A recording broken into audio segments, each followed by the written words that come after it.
కలుగుచున్నది లోకం ప్రభువారి శ్రమలను ధ్యానించినప్పుడు కలుగుచున్నది హృదయం. పరిశుద్ధులైన మా తండ్రి, ప్రపంచం యావత్తు ఈ దినముని సన్నిధిలో గడుపుతారు. తండ్రి, విశ్వాసులు, నామదే క్రైస్తవులు, నిన్ను ప్రేమించే వారందరూ కూడా దేవుని సన్నిధిలో కూర్చొని 2000 సంవత్సరముల క్రితము మీరు ప్రభా పరలోక వైభవం విడిచిపెట్టి లోకంలోనికి వచ్చి పాపాత్ములమైన మా కొరకు ఎలాంటి మరణము పొందారు నీ గురించి ప్రభా చేరి నీ వాక్యం వీరి కన్నీరు కారుస్తూ ఉంటారు. తండ్రి, గత సంవత్సరము ఈ భయంకరమైన ఎపిడమిక్ రాకములకు లక్షల మంది చనిపోయారు ప్రభా. భక్తి కలిగినటువంటి వారు, విశ్వాసులైనటువంటి వారు, సేవలో ఉన్న వారు కూడా అనేక మంది చనిపోయారు. మేము వారికంటే మాత్రం యోగ్యులము కాదు ప్రభువా. కొంతమంది వారి పితరు తల్లిదండ్రుల సమాధులు కట్టిస్తూ ఈశ్వరికి కన్నీరుతో ప్రభువా తండ్రి ఏడుస్తా ఉన్నారు. ఇది మొదటి రిట్రీట్ అండి, మొన్న మా నాయన మా అమ్మ చనిపోయారండి అని వెళ్లి సమాధి దొడ్డిలోనికి వెళ్లి ఎంతగా విలపిస్తున్నారు. మమ్మల్ని అయితే సజీవ లెక్కలో ఉంచి ఈ గుడి ప్రేరే కూడా నీ సన్నిధికి వచ్చి శిలువ మీద మీరు పలికిన 2-3 పలుకులు మేము ఇంతవరకు విని ఉన్నాము ప్రభువా. మాకు వాక్చాతుర్యం లేదు, అయినప్పటికీ మా బ్రదర్స్ అయినా మేమైనా మాకున్న కొద్ది జ్ఞానంతో నీ వాక్యాన్ని బోధించుతున్నాం. ఇదిగో ప్రియులు నీ ధర్మను విలువగా ఎంచి నీ సన్నిధికి వచ్చారు. నీకే వందనములు. ఆశ గల ప్రాణమును తృప్తిపరిచే దేవుడము నాయన. తండ్రి, వీరి ఆశ మీరే తీర్చండి నాయన. తండ్రి, మీరు ఎంత మంచి దేవుడు. నిజంగా మీరు చాలా కొంతమంది సమాధిలో ఉండవలసిన వారు గాని మీరు మమ్మల్ని ప్రేమించి ప్రభువా తండ్రి మమ్మల్ని మా ప్రాణములతో ఉంచినందుకు వందనాలు. తండ్రి, ఇదిగో మీరందరినీ మళ్ళా తిరిగి మేము నీ వాక్యమును కొద్ది వాక్యములు వినుచుంటుండగా అవి మా హృదయంలో లోతుగా పనిచేయనట్లుగా చేయండి. ఎవరికి నిద్రాత్మ రాకుండా చేయనైనా యేసు నామములో వేడుకుంటున్నాం తండ్రి, ఆమేన్. మీరారా, ఈ 7 మాటలు చూడకుండా ఎంతమంది చెప్పగలరు? 7 మాటలు తీసేస్తాం. ఇప్పుడు రత్న గారు చెప్పాలి, క్లోజ్ చేసి చేసేమని. 7 మాటలు చూడకుండా ఎంతమంది చెప్తారు? సంవత్సరాల నుండి ఎంత వాక్యం వింటున్నారు మీరు? Can you raise your hands? తప్పు రాకుండా చెప్పాలి. మనం ఇక్కడ అక్కడ కలిపేసి రక్తం కానీ బొరలా కొట్టించడం కాదు. చూసారా, ఎవరు రాదు. లోకా సువార్తలో 3 మాటలు ఉన్నాయి, యోహాను సువార్తలో 3 మాటలు ఉన్నాయి. 3 6 మాటలు అయిపోయి ఎన్ని మాటలు మాట్లాడాడు దేవుడు ప్రభు? ఆ ఒక్క మాట మత్తయి, మార్కు ఇద్దరు మధ్య ఒకే మాటలను రాశారు. అది ఒకే మాట మత్తయి రాశాడు, మార్కు కూడా అదే మాట రాశాడు, 4వ మాట. కానీ లోకాలో 3 మాటలు రాశాడు లోకా గారు. యోహాను గారు 3 మాటలు రాశారు. ఒక్క మాట మటుకి మత్తయి, మార్కు మాట ఒకే మాట రాశారు. ఇప్పుడు చూపించండి ఒకసారి. చూసారా, 4వ మాట మత్తయి రాసినాడు. మార్కు గారు కూడా my God why have you forsaken me, నీవు నా దేవా నీవు నన్ను ఎందుకు విడనాడితివనే మాట మటుకి వాళ్ళిద్దరు సువార్థికులు రాశారు. మిగిలిన సువార్థికులు ఇద్దరు కూడా 3 మాటలు ప్రభు చెప్పిన 3 మాటలు మటుకి రాశారు. దయచేసి నోట్ చేసుకోండి. మీరు బైబిల్స్ ఎక్కడైనా వెతుకుతా ఉంటారు, ఇటు అటు. మేకా సువార్త అంటే లోకా సువార్త, లోకాలంటే మేకా సువార్త రాసుకుని చక్కగా ఇలాంటి డీటెయిల్స్. ఇప్పుడు నేను లోకా సువార్త 24వ అధ్యాయము 23వ అధ్యాయము 23 నుండి 60 చదవండి. దయచేసి సాయం చేయండి. వారు కపాలమనబడిన లోకా సువార్త 23వ అధ్యాయము 23వ వచనం నుండి దయచేసి చదవండి. వారు కపాలమనబడిన స్థలంలోకి వచ్చినప్పుడు అక్కడ కుడి వైపున ఒకరిని ఎడమ వైపున ఒకరిని ఆ నేరస్తులను ఆయనతో కూడా సిలువ వేసిరి. యేసు, తండ్రి వీరేం చేస్తున్నారో వీరు ఎరుగరు కనుక వీరిని క్షమించమని చెప్పారు. వారు ఆయన వస్త్రములు పంచుకుంటే చీట్లు వేసిరి. ప్రజలు నిలువబడి చూస్తున్నది. అధికారులను వీడు నిత్యములను రక్షించను, వీడు దేవుడు ఏర్పరచుకున్న క్రీస్తు అయిన ఎడల తన్ను తాను రక్షించుకున్నదని అపహసించింది. అంతటి సైనికులు ఆయన యుద్ధకు వచ్చి ఆయనకు చిరకనిచ్చి, నీవు యూదుల రాజు అయితే నిన్ను నీవే రక్షించుకున్నదని ఆయనను అపహసించింది. ఇతను యూదుల రాజని పై విలాసము కూడా ఆయనకు పైగా ఎందుకు చదివారంటే మొత్తం అంతా ఆ పాట అంతా చదివితే మీకు దాని బ్యాక్గ్రౌండ్ బాగా అర్థమవుతుంది. ప్రభు పలికినటువంటి 7 మాటలలో ఇది మొదటి మాట. ఇది చాలా it is the first word, but is the best word. ఎందుకంటే ఇందులో ప్రాముఖ్యమైనటువంటి సంగతి అంటే క్షమాపణ గురించి ఆయన మాట్లాడుతున్నాడు. ఈ దినాల్లో లోకంలో కరువైంది, కుటుంబాల్లో కరువైంది ఏంటంటే క్షమించే మనసు లేని వాడు ఉన్నారు. క్షమాపణ లేదు. సంఘాల్లో కూడా కుటుంబాల్లో కూడా ఎక్కడ చూసినా క్షమాపణ అనేది బాగా తక్కువైపోయింది. బాగా ద్వేషము, కోపము, ఇంకా ఇలా ఇవి పెరిగినాయి. కానీ క్షమించే మనసు, క్రీస్తు లాంటి మనసు చాలా మందికి తక్కువైపోయింది. ఈ మధ్య ఒక సహోదరుడు చాలా మన కోటాలకు వెళ్ళాడు కొన్ని స్థలాల్లో. వెళ్ళి దేవుని వాక్యం వింటున్నాడు. ఆయన భార్య కూడా వెళ్ళింది. 4 రోజులు ఉద్యోగ కోటాలు జరిగిన తర్వాత ఆమె నిద్రపోలేకపోతుంది అనమాట. ఏంటంటే గత దినాల్లో చేసిన పాపం ఆమెను బాగా వెంటాడుతూ ఉంది. దేవుని ఆత్మ ఏం చెప్తుందంటే నీ పాపం నీ ఒప్పుకో. దేవుడు మన సువార్త సభలకు వెళ్ళామంటే మన దేవుని ఆత్మ మన ఆత్మను ఖండిస్తూ ఉంటుంది. నీ పాపం నీ ఒప్పుకోమని చెప్తుంది. నువ్వు ఒప్పుకో వెళ్ళి నీ భర్త దగ్గర అంటుంది. ఆమె అదిరిపోతుంది. ఆయన చాలా కఠినాత్ముడు, చాలా కోపిష్టి. కానీ దేవుడు ఆయనకి ఎన్ని రోజులైనా సరే ఆమె ఎన్ని ఒప్పుకో, నీ పర్వాలేదు, నేను తోడుగా ఉంటానన్నాడు.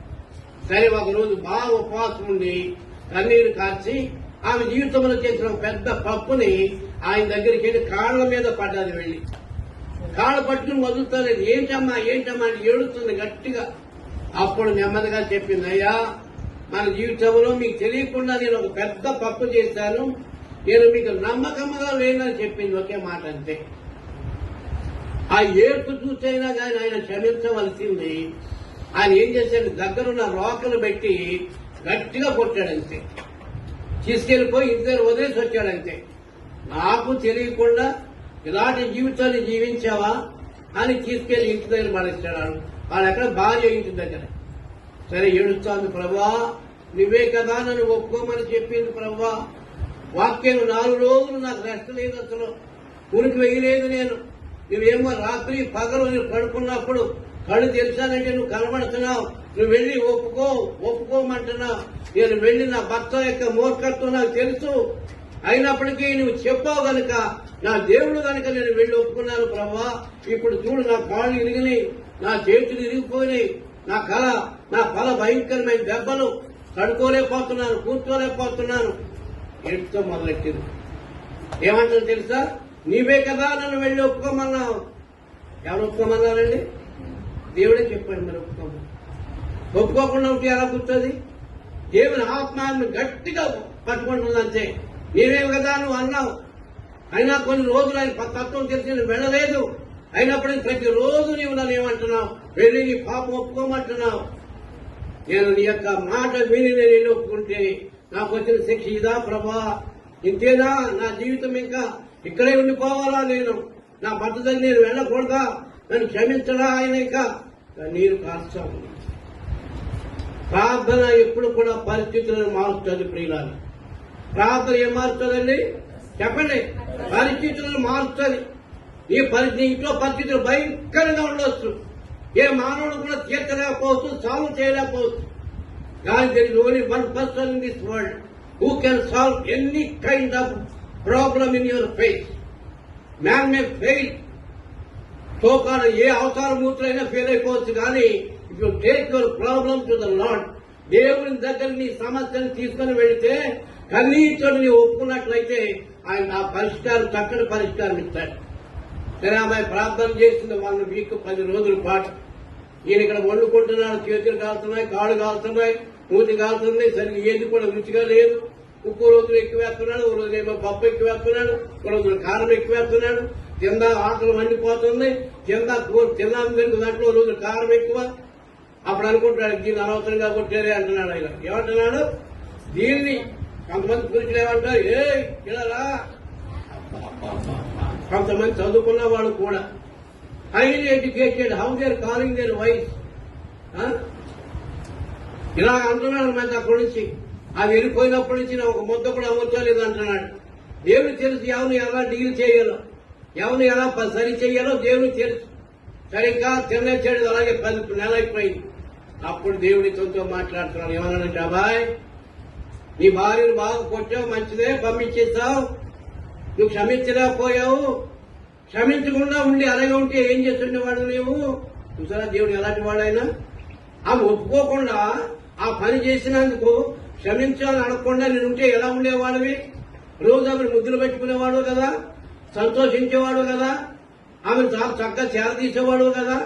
ఒప్పుకున్నాను కానీ నువ్వు చేసిన పని అలాగా నీవెలా జీవించావు? వెళ్ళిపోయినాక ఇప్పుడు ఎలా జీవిస్తున్నావు నీవు?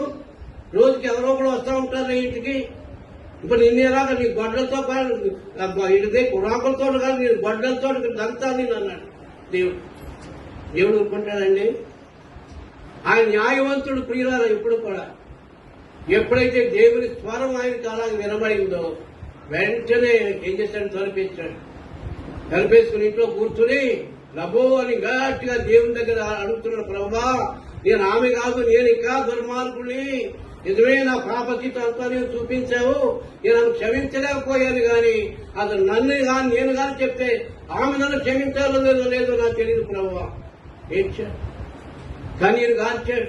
ప్రియులారా, ఇక్కడ యేసు ప్రభు ఆయన ఏం చేస్తాడంటే ఆయన కొట్టినటువంటి వారిని, ఆయన తిట్టినటువంటి వారిని, ఆయన అవమానపరిచినటువంటి వారిని, ఆయన వెంట్రుకలు పీకి వేసినటువంటి వారిని, ఆయన వీపులను దెబ్బలు కొట్టినటువంటి వారిని ఖాళీ లేకుండా కొట్టారు దెబ్బలు ఆయనకి. అయినప్పటికీ కూడా ఆ రక్తంలో అంతా కూడా అయిపోయినప్పటికీ ఆ ఎండలో కొన్ని 3 గంటలు ఉన్నాడు ఆయన అక్కడ. ఆ ఎండలో నుండి భయంకరమైన బాధలో మొదలు పెట్టాడు మాట్లాడుతాడు. అంతకుముందు మాట్లాడిన మాటలు కాదది. అప్పటికే 24 గంటలు ఎప్పుడో ఎక్కడ పట్టుకున్నారు ఆయన్ని? ఆ గెత్సెమనే చోటలో పట్టుకున్నారు రాత్రి కాలం. అక్కడి నుంచి పిలాతు దగ్గరికి, హేరోదు దగ్గరికి, ప్రధాన యాజకుల దగ్గరికి వీళ్ళందరి దగ్గర తిప్పుతానే ఉన్నారు ఆయనంతే. పిలాతు దగ్గర ఏమంటున్నారు? అది ఇష్టం వచ్చినట్టుగా మాట్లాడు. ఈయన రాజుని చెప్తున్నాడండి, నాకు కైసరు తప్ప రాజు లేడండి. అయినప్పటికీ పిలాతుకి ఏమి దొరకలేదు ఆయన దగ్గర. ఆయన వెళ్ళాడు, నీళ్లు కడుక్కుని చేతులు అబ్బాయి ఈయన ఎందుకు నాకు ఏ దోషం కనపడలేదయ్యా, మీరే తీసుకుని వెళ్ళి ఆయన తిరివేసుకోండి అంటే, అయ్యా మాకు ఆ రూలు లేదు, ఎవరైతే నేను రాజు అంటున్నారో వాడు సావలసిందే మా రూలు ప్రకారం, కైసరు తప్ప మాకు రాజు లేడు అని వాడు అంటుంటే ఆయన సిలువలో అలాంటి దుష్టులైన వారిని ఏమన్నాడంటే చక్కని మాట. యేసు తండ్రి చూసిన పచ్చివాడు ఆయన యొక్క 7 మాటల్లో మొట్టమొదటి మాట ఏంటంటే తండ్రి అని మొదలు పెట్టాడు. ఆఖరు మాటలో కూడా ఏం చెప్పాడు తెలుసా? తండ్రి అనే ఆఖరు చెప్పాడు, తండ్రి అనే ముగించాడు. తండ్రి వీరేమి చేస్తున్నారో వీరు ఎరుగరు కనుక వీరిని ఏమన్నాడండి, క్షమించమని చెప్పాడు అన్నమాట. చెప్తామా మనం క్షమిస్తామా? మన ఇళ్లలో మన సొంత గృహాలు వదిలేద్దాం, ఆ ఇతరే వదిలేద్దాం. అసలు అది అప్లై చేసుకుంటే మన సొంత గృహాల్లో are you able to forgive your wife? ఎప్పుడో చరిత్ర మనకు అవసరం లేదు. ఇప్పుడు అది ఈ మాట తీసుకుని మనకు కానీ అప్లై చేసుకుంటే నీ భార్యను నువ్వు ఎన్నిసార్లు క్షమించగలిగినావు? అలాంటి తప్పు చేస్తుంటే క్షమించగలవా? క్షమించలేము. మనం ఏమంటామంటే ఎలాగైనా సరే హతమార్చాలనుకుంటామంటే. పోయిన వారం నేను టీవీలో చూస్తున్నాను, తండ్రి కొడుకు ఆస్తి దగ్గర ఏదో తగాదా వచ్చింది. ఆ తండ్రి తెలియకుండానే పెట్రోల్ వెనకాల పెట్టుకుని కొడుకు దగ్గరికి వచ్చాడు. ఏదో మాట్లాడు, మీరు కూడా చూస్తుండొచ్చు, ఏమైందని నాకు తెలియదు. ఆ సడన్గా మాట్లాడుతామని ఆ పెట్రోల్ ఆయన మీద పోసి ఏం చేశాడండి, వెలిగించేశాడు. ఆయన క్షమించే మనసు ఏది మనలోను? కక్ష తీర్చుకునే మనసు ఉన్నది కానీ క్షమించే మనసు మనలో లేదు ప్రియులారా. దానికి దేవుడు ఏమన్నాడంటే, తండ్రి వీరు ఏమి చేయిస్తున్నారో వీరికి తెలియదు కనుక వీరిని క్షమించమని అడుగుతున్నాడు. మనలో ఎంతమంది